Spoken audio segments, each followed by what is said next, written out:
Audio Jungle.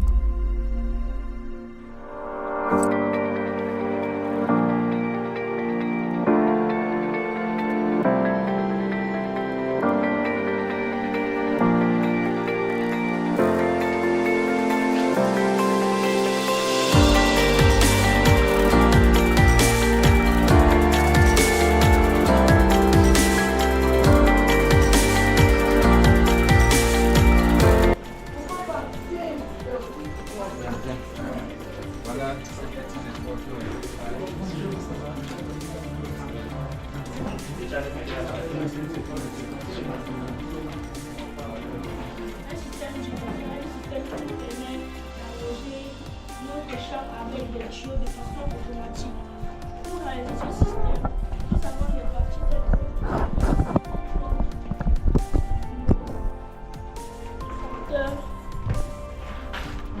volet, les câbles électriques, notre carte Arduino et notre résistance variable. Nous avons connecté le positif et le négatif au capteur d'humidité qui permet de déterminer le niveau d'eau dans la terre. Alors nous avons connecté les positifs et les négatifs à cette résistance variable. Puis nous avons connecté le A0 ici qui est représenté dans notre programme fait par Arduino. Nous avons le GND qui représente le négatif, bien le fil de terre que nous avons connecté au GND de la carte Arduino. Et nous avons le VCC que nous avons connecté au symbole de l'Arduino. Nous avons alors connecté le COM de ce relais au symbole de l'Arduino également. Et le NC, c'est la borne positive de ce relais que nous avons connecté à la carte Arduino, au positif de la carte Arduino. Ici, le VCC, nous l'avons connecté ainsi que les autres fils au symbole de la carte Arduino et le GND également au GND de la carte Arduino. Alors, lorsque nous avons fini de faire toutes ces connexions, nous avons fait le programme en fonction des connexions faites. Nous précisons que si nous faisons des connexions et que ce ne sont pas les mêmes connexions que nous avons mises dans le programme ne fonctionnera pas, même si nous avons fait une bonne connexion.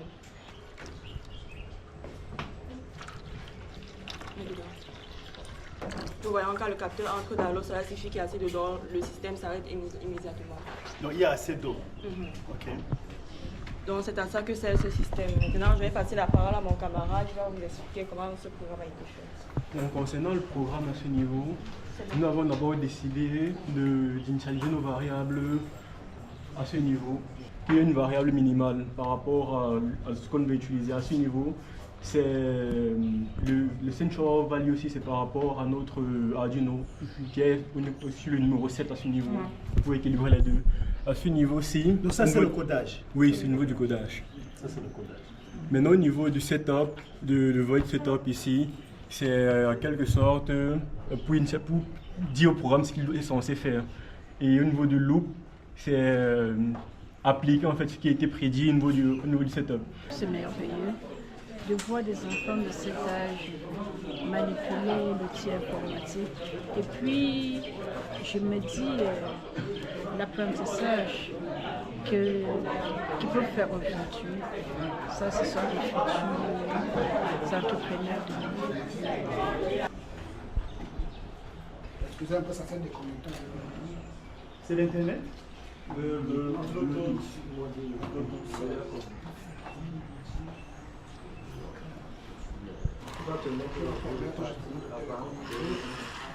Gauche et droite.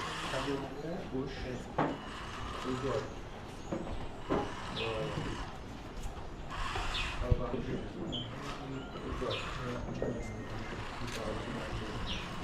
Donc lui va expliquer justement ce que ça passe. Avec le logiciel qu'on appelle Mix.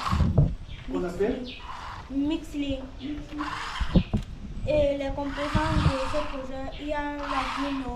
Alors nous allons régler les moteurs en fonction de ce que nous avons déterminé ici. Donc nous allons mettre moteur 1, moteur 2, moteur 3 et moteur 4. 25 mètres par seconde. Oui, c'est la vitesse. Oui.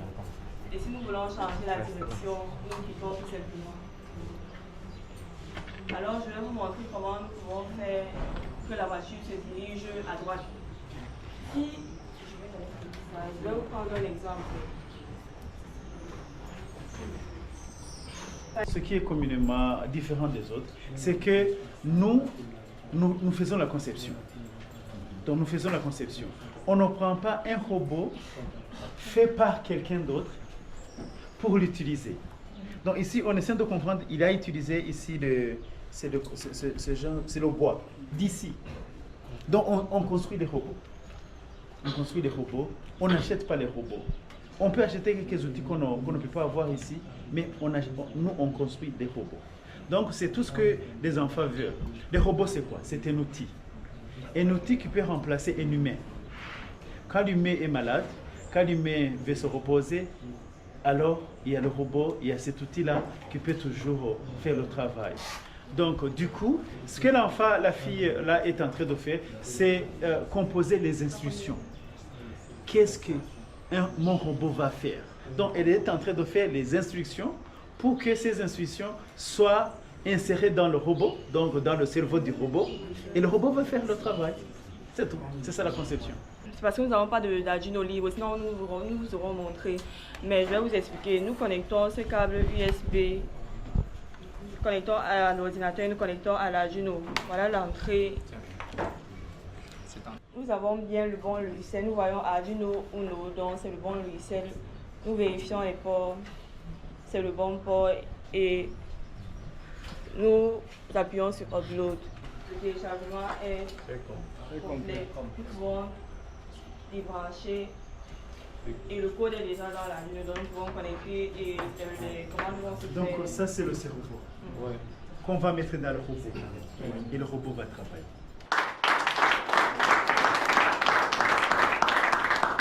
Mon sentiment, c'est que je suis étonné, émerveillé de voir comment ces petits-enfants que nous tous, nous avons vus, et cela s'est fait, comme je le sais, en tout pendant 3 semaines.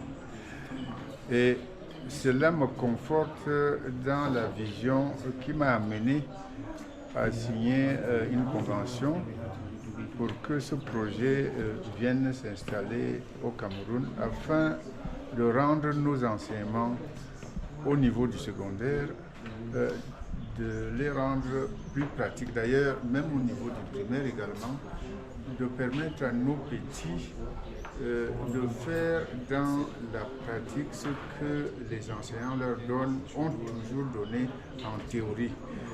Le professeur venu du Rwanda nous a révélé une chose étonnante qui nous a émerveillés, c'est qu'un gosse je crois il a 19 ans, qui a créé son invention, c'est de cela qu'il s'agit, parce qu'il lui a posé la question de savoir comment est-ce qu'il peut faire. Il est préoccupé par le fait qu'il ne veut pas toucher la poubelle.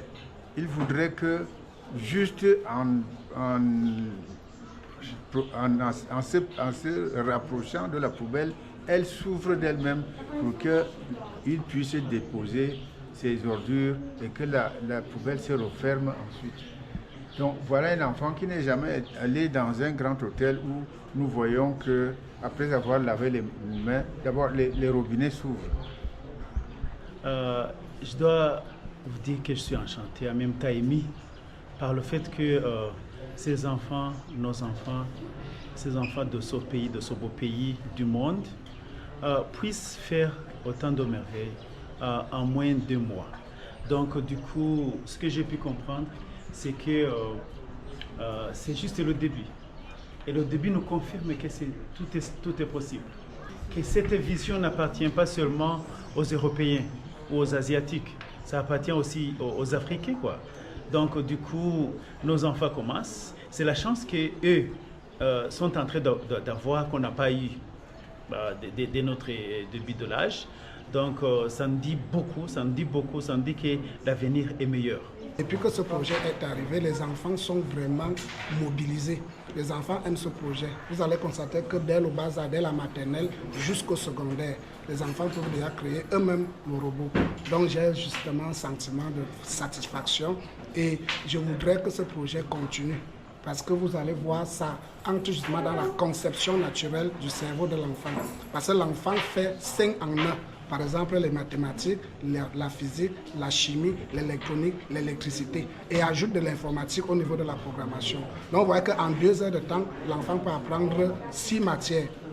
Okay, we are first of all very opportune and very happy to have the implementation of this project here in Cameroon and in Africa.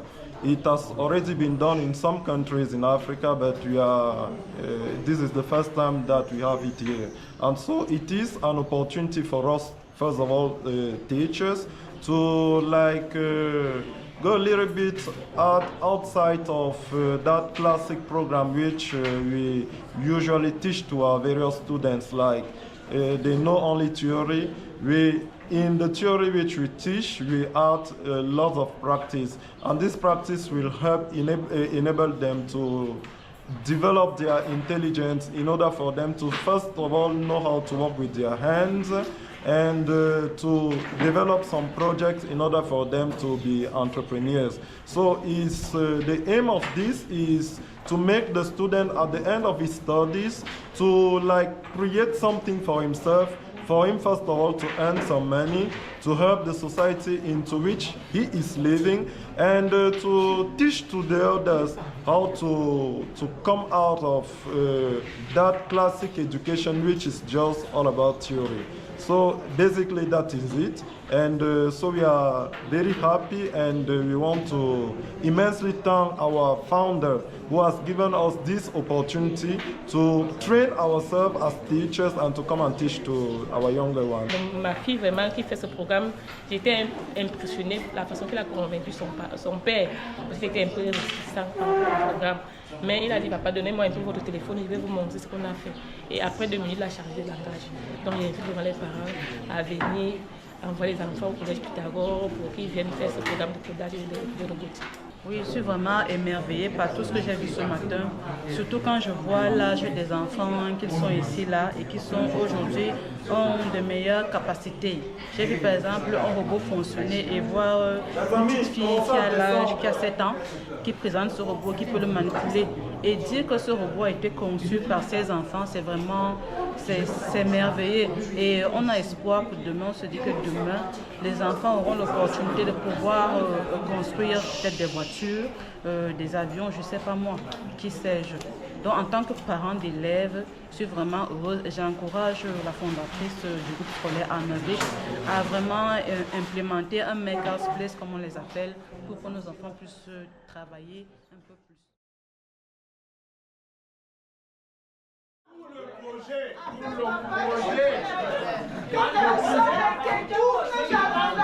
De Jean-Pierre et de Séduc.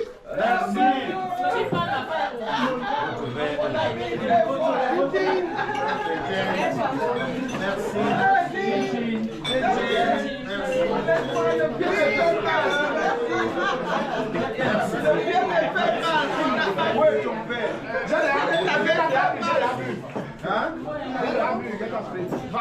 Merci.